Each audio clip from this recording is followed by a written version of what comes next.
विकार मरे मत जानियो जो भूबड़ में आग। जैसे क्या बताते हैं कि कुरंग, कुरंग कहते हिरण को, मृग, उसमें एक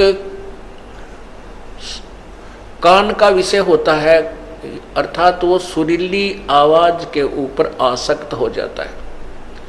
और शिकारी जो हिरण पकड़ने वाले होते हैं शिकारी, वो क्या करते हैं, एक जो यंत्र से, एक वादक यंत्र, बाजे में एक ऐसी आवाज निकालते हैं जो मृग को पसंद होती है। और उस शब्द के कारण इतना विवश हो जाता है, वो इतना जो है लाचार हो जाता है कि अपने आप जिस साइड से वो धुन आ रही है शब्द की, उसकी तरफ चल पड़ता है ऐसे। और शिकारी के पास आकर के ऐसे मुख रख देता है उस वादक मंत्र, उस वादक यंत्र के पास में, और ऐसे ऐसे बैठ जाता है। और वो शिकारी उसको पकड़ के बांध लेता है और मार के अपना आहार करता है। वो मृग के बस की बात नहीं है कि वो उस तरह खिंचा ना चला जाए। फिर सपर्श, कुरंग, मतंग, बरंग और श्रृंगा। कुरंग, मतंग, अब मतंग कहते हाथी को।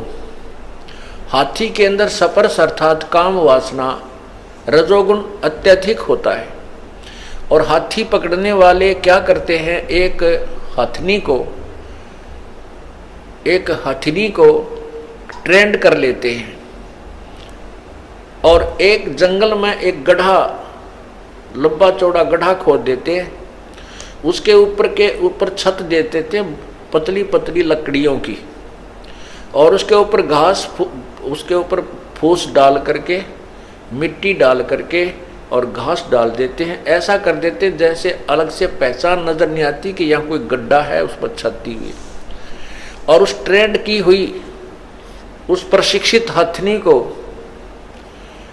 हाथियों के झुंड में छोड़ दिया जाता है। वो सीधी ट्रेंड होती है, सीधी वहां पहुंच जाती है और वहां हाथियों से स्पर्श करती है, अर्थात उनके शरीर से शरीर अपना टच करती है, उनको वासना के लिए प्रेरित कर देती है।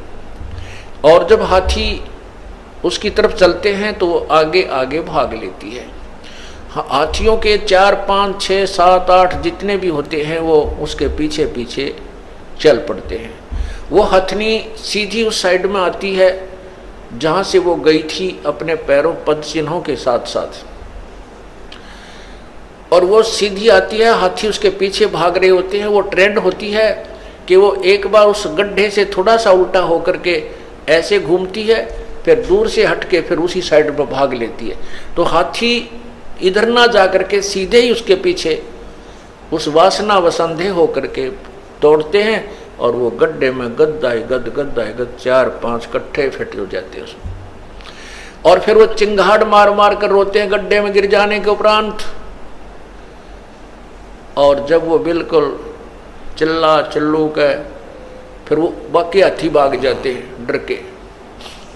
तो वो वहाँ चिल्ला चिल्लू के अपना नितान खूब बिल्कुल सेट हो जाते हैं। जब उनको ऊपर बैठ के वो हाथी पकड़ने वाले अंकुश ठोकते हैं बुरी तरह, उनको बिल्कुल वहीं से सेट करके जब बाहर निकालते हैं, आगे गड्ढा खोद करके बाहर निकाल लिया जाता है।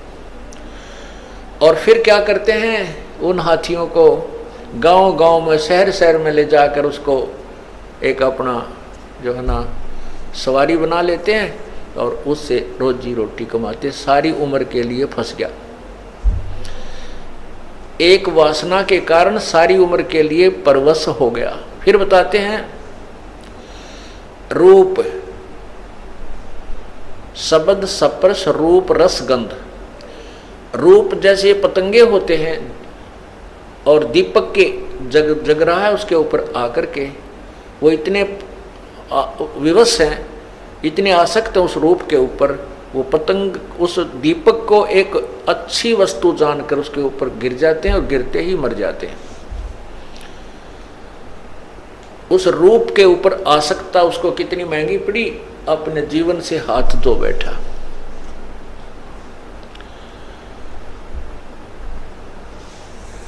अब रस, जीभ का स्वाद।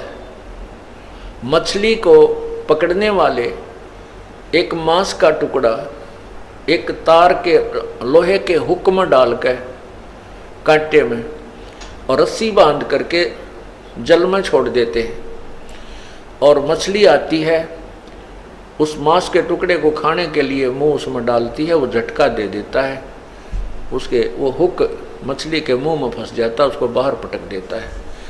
अब उस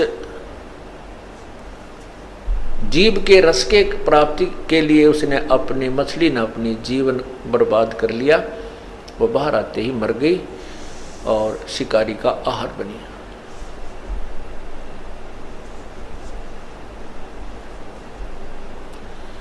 अब गंध, महक, इसके लिए भंवरा विवश होता है, भंवरा, और वो फूल पर बैठ जाता है और शाम के समय वो इतना वो आसक्त होता है कि उस पर उठा नहीं जाता उस सुगंध को छोड़कर, और वो फूल बंद हो जाता है, भंवरा वहीं पर मर जाता है रात्रि में। कहते हैं शब्द सप्रस रूप रस गंध। क्या बताते हैं कि कुरंग मतंग पतंग भरंग और सरंगा है, इंद्री एक अठ्ठ्योतीस अंगा, तुमरे संग पांचों पर कासा।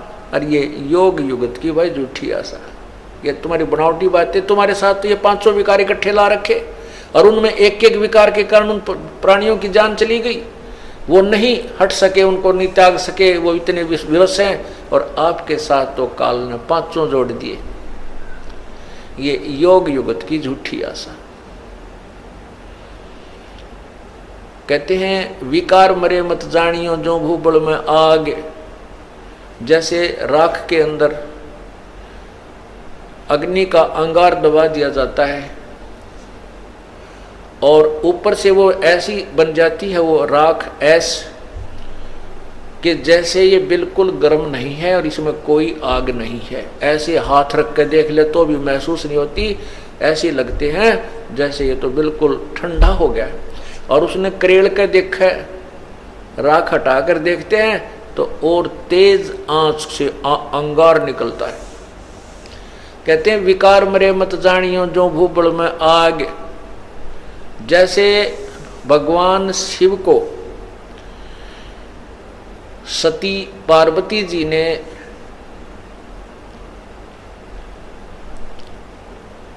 धोखा दे दिया, जैसा कि उन्होंने माना। कैसे कि श्री रामचंद्र जी सीता वियोग में जब सीता का अपहरण हो चुका था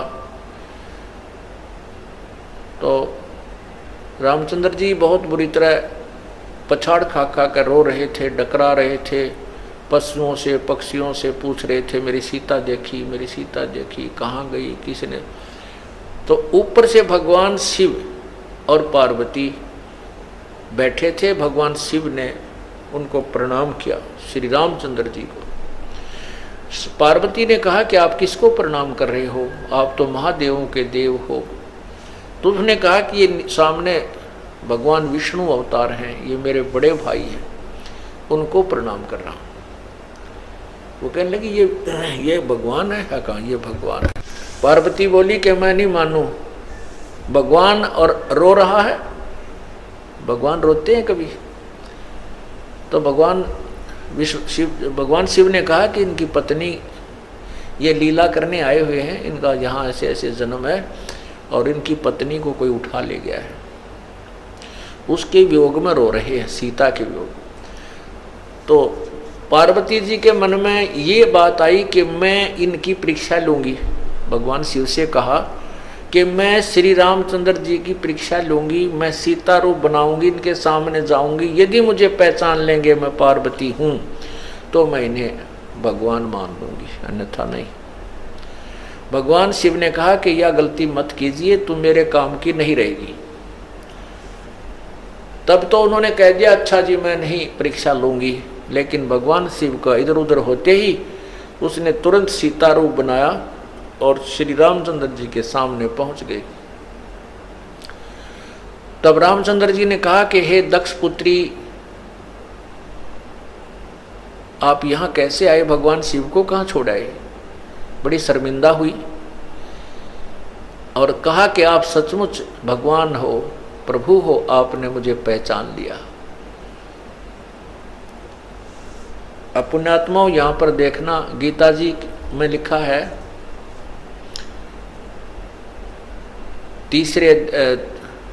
7वें अध्याय के 9 से 10 श्लोक में, 9-10 श्लोक में कि मैं विद्वानों का विद्वान और मैं जो है ना बलवानों का बलवान बल और बुद्धिमानों की बुद्धि ये मेरे हाथ में है। जैसे श्री रामचंद्र जी को अपनी पत्नी के विषय में तो पता नहीं, उसको कौन उठा ले गया, और सीता को पहचान लिया ना, उस क्या नाम है पार्वती जी को पहचान लिया कि तू सीता नहीं है, पार्वती है। ये ऐसा ये क्या कहानी है।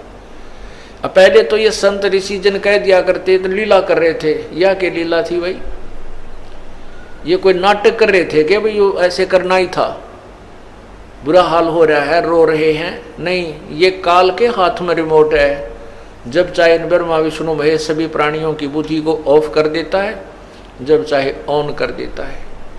भगवान राम की बुद्धि ऑफ कर रखी थी और जब पार्वती परीक्षा लेने गई तो उसकी बुद्धि को ऑन कर दिया काल ने, इस ब्रह्म ने, जो ब्रह्मा विष्णु महेश के पिता हैं।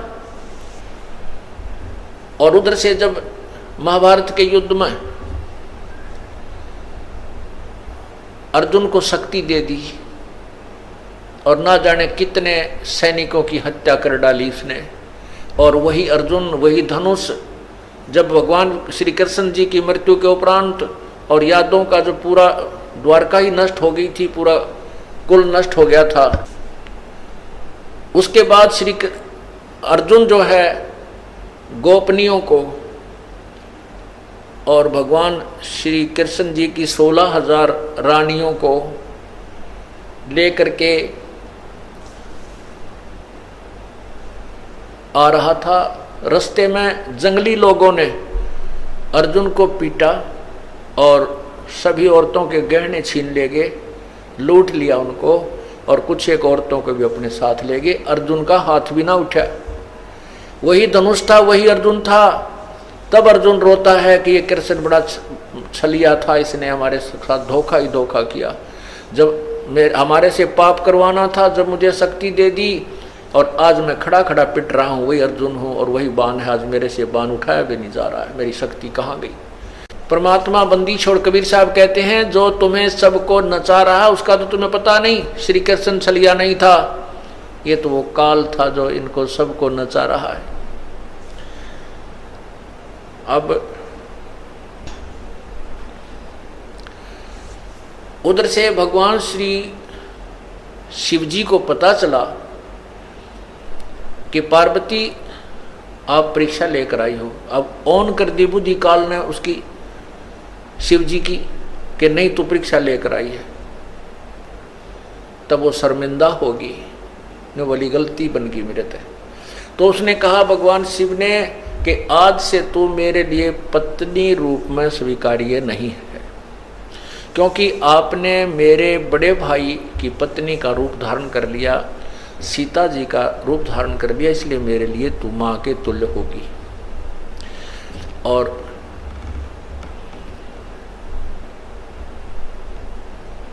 उससे बोलना, बातें करना बंद कर दिया। पार्वती ने 1 दिन देखा, 2 दिन देखा, 10 दिन देखा, कि फिर वो जान गई कि पक्का हट कर दिया, अब ये नहीं बोलेगा, इसलिए क्यों ना कुछ दिन अपने मायके चली जाऊं, कुछ दिन में ठीक हो जाएंगे ये। अब मायके गई तो वहां क्या देखा, वहां देखा कि राजा दक्ष, उनके पिताजी ने एक यज्ञ कर रखी है, उस यज्ञ में सभी को आमंत्रित किया है, ब्रह्मा को, विष्णु को, लेकिन शिव को नहीं बुलाया, अन्य देवता भी बुला रखे। इस बात से उसने जाकर के अपने माता पिता से कहा कि आपने अपने दामाद शिव को क्यों नहीं आमंत्रित किया, हमें क्यों नहीं बुलाया। तो राजा दक्ष ने कहा कि तूने हमारी मर्जी के विरुद्ध शादी की थी, आपने मेरी बेइज्जती की थी। एक गले में नाग डाला हुआ व्यक्ति यहाँ आया, मेरी हंसी करवा दी, और तू मेरी जो ना मर्जी के विरुद्ध, मेरी इच्छा के विरुद्ध सब इच्छा से शादी की थी। तो ऐसे व्यक्तियों को कि मुझे जरूरत नहीं, तू आई क्यों, तुझे बुलाया किसने। इससे अक्षुब्ध होकर के उधर से देखा कि श्री भगवान शंकर मेरे से बात नहीं करेंगे। दोनों तरफ से हिसाब ला करके पार्वती ने सोचा कि राजा दक्ष को भी मजा चखाती हूँ, इसकी यज्ञ को नष्ट करवाती हूँ, भ्रष्ट करती हूँ। हवन कुंड, बहुत बड़े बड़े हवन कुंड, उसमें नरी लकड़ी घेर कर ऊपर तो ये सभा सभा करनी है, चारों तरफ बैठ जा करते, राजा की यज्ञ करते थे, डूंडा ठा देते, कौन सा गर्ते डालना था। तो नरा घी घेरो तो पूरा भट्ट बड़ा था। तो पार्वती जी ने उसके अंदर छलांग लगा दी, अपना जीवन लीला समाप्त कर दी, आत्महत्या कर ली। उधर से जब श्री शंकर जी को पता चला, भगवान शिव को पता चला, तो वो आए और राजा दक्ष का सिर काट दिया। उधर से फिर उसको एक बकरे का सिर लगा दिया। काफ़ी प्रार्थना से लंबी कहानी है। हम जो विषय अपना आज सब्जेक्ट है, हम उसी पर चलते हैं। आज का जो सत्संग का विषय है, उसके बाद क्या होता है कि भगवान श्री शिव जी ने देखा कि पार्वती कहाँ है, कौन से कुंड में गिरी है। तो उन्होंने उसमें गिरते ही तुरंत ही उसको अध जली सी वह जल गई थी, लेकिन कंकाल शेष रह गए थे, उसको बाहर निकाल दिया था। बाहर पड़ी थी वो हड्डियाँ, अस्थियाँ शीघ्र ही बाहर निकाल दिया था, लेकिन वो जल चुकी थी, समाप्त हो गई थी, अस्थि अस्थि शेष थी। तो भगवान शिव जी ने उस पार्वती जी की, सती जी की उस अस्थियों को पार्वती समझ के इतना मोह, ओए होए, काम, क्रोध, मोह, लोभ, अहंकार, लोभ, मोह, ये मोह प्रमाण देते हैं मोह कितना प्रबल होता है। भगवान शिव ने उस पार्वती के कंकाल को, हड्डियों को सीने से लगाया ऐसे, और 10,000 वर्ष तक उनको लिए फिरता रहा जंगल में, इधर उधर, उसको पार्वती समझ के। ऐसे पागलों जैसा हाल हो गया भगवान शिव का। तब कहते हैं भगवान विष्णु ने सुदर्शन चक्कर मार के और पार्वती जी के कंकाल के टुकड़े टुकड़े किए कि जब तक ये टुकड़े टुकड़े नष्ट नहीं होगा शरीर, तब तक भगवान शिव का मोह इससे भंग नहीं होगा। तो जहाँ पर आँख गिरी, वहाँ जहाँ आँखों वाले स्थान गिरा हड्डी ही, वो तो नैना देवी बना दिया मंदिर। जहाँ पर धड़ गिरी, वहाँ पर वैष्णो देवी का मंदिर बना दिया। ऐसे ये मंदिरों की स्थापना हुई। अब इसमें काफ़ी सत्संग में बहुत सा निर्णय आपको मिलेगा। अब जैसे नैना देवी का मंदिर क्यों बना, वैष्णो देवी का मंदिर कैसे बना, जहाँ पर भगवान शिव के, पार्वती जी के जो अस्थियाँ थी, उसका धड़ गिरा था नीचे का हिस्सा, उसको वहीं पर जमीन में गाड़ कर अंतिम संस्कार किया गया, और उसके ऊपर एक यादगार बना दी, गुंबद सा बना दिया कि आने वाले समय में ये यादगार बनी रहे कि भगवान शिव की ने ऐसी लीला की थी, पार्वती ऐसे हुआ था, और उसकी यहाँ पर ये धड़ को अंतिम संस्कार किया गया था। जहाँ नैन पड़ी, वहाँ पर नैना देवी का भी इसी प्रकार यादगार बनाई थी कि आने वाले समय में कहीं ने ऐतिहासिक बातों को कोई झुठला ना दे। अब उसकी पूजाएं शुरू होगी। वो एक मात्र यादगार हैं, वहाँ पूजा करने से कोई लाभ नहीं होता। अब क्या होता है, अब भगवान शिव का वो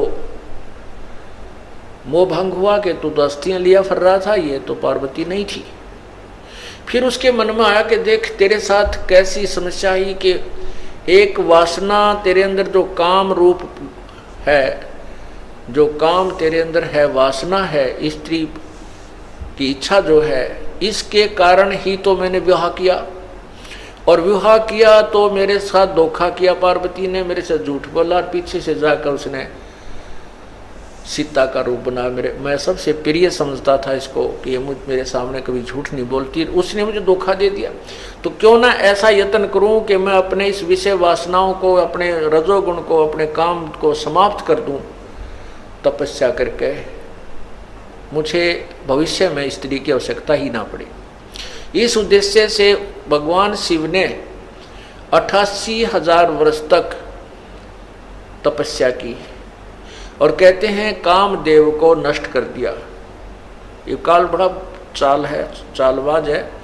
उसने एक भेज दिया अपना ड्रामा करके, उसने कहा मैं कामदेव हूँ, मुझे माफ़ कर दो, माफ़ कर दो। भगवान शिव ने उसको अपने त्रिशूल आदि से दृष्टि से नष्ट कर दिया कि मैं तुझे नष्ट कर देता हूँ।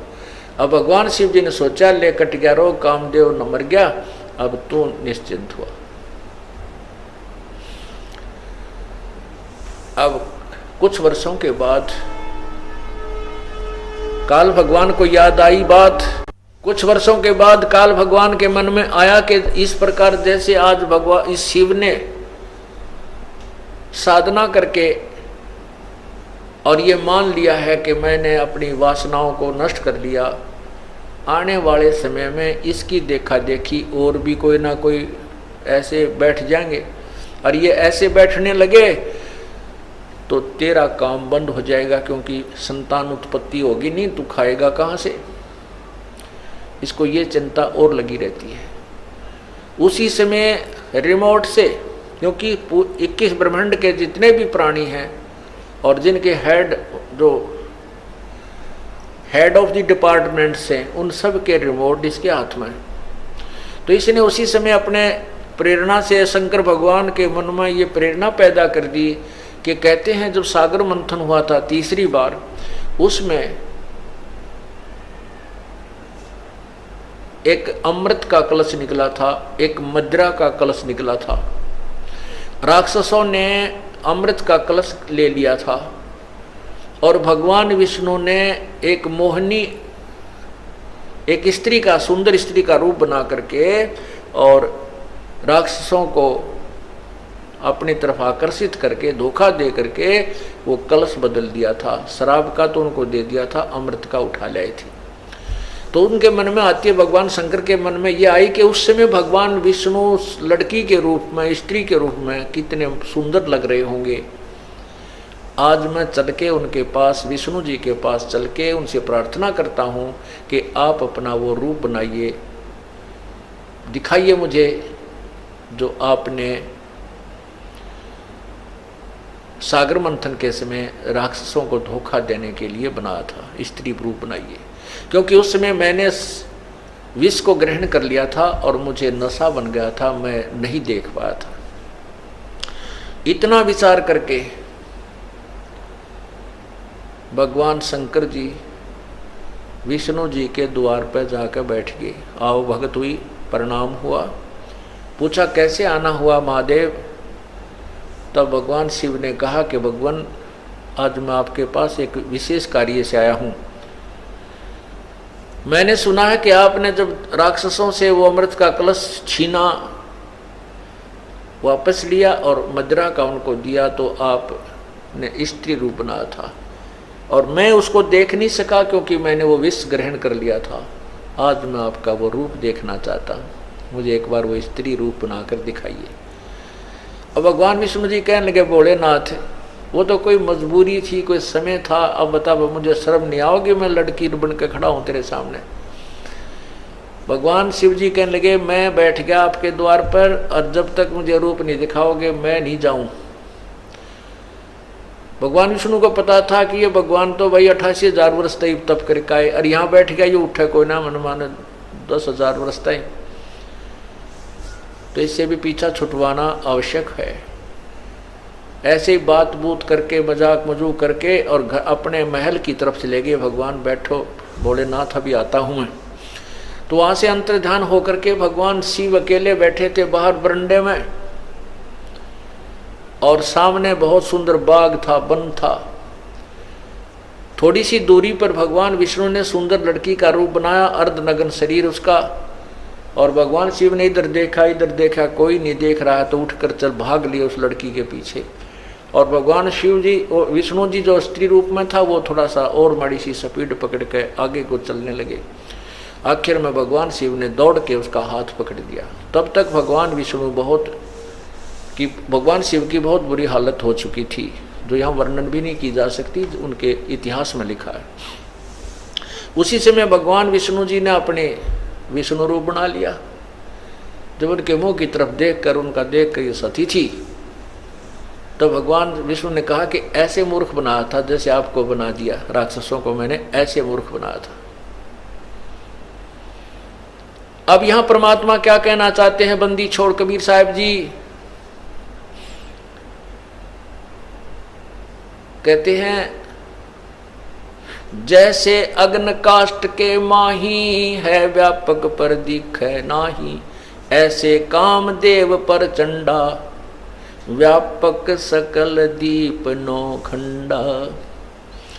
जैसे लकड़ी में आग है लेकिन दिखाई नहीं देती, और जब ही इसको तिल्ली लगाई जाएगी तो ये अग्नि रूप धारण कर लेगी।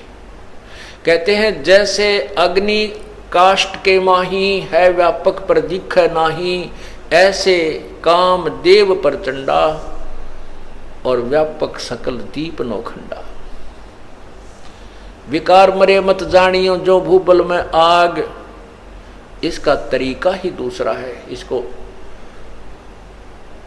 विकारों को नष्ट करने का जो काम क्रोध मोह लोभ अहंकार रूपी शब्द सप्रस रूप रसगंध आदि हैं, इनको नष्ट किसी हठ योग या क्रिया से नहीं किया जा सकता। इससे तो ये सिर्फ एक कुछ समय के लिए ऐसा लगेगा जैसे भूबल में आग होगी हो, ऊपर राख ठंडी हो जाती है लेकिन अंदर चौंकी तो विद्यमान रहती है।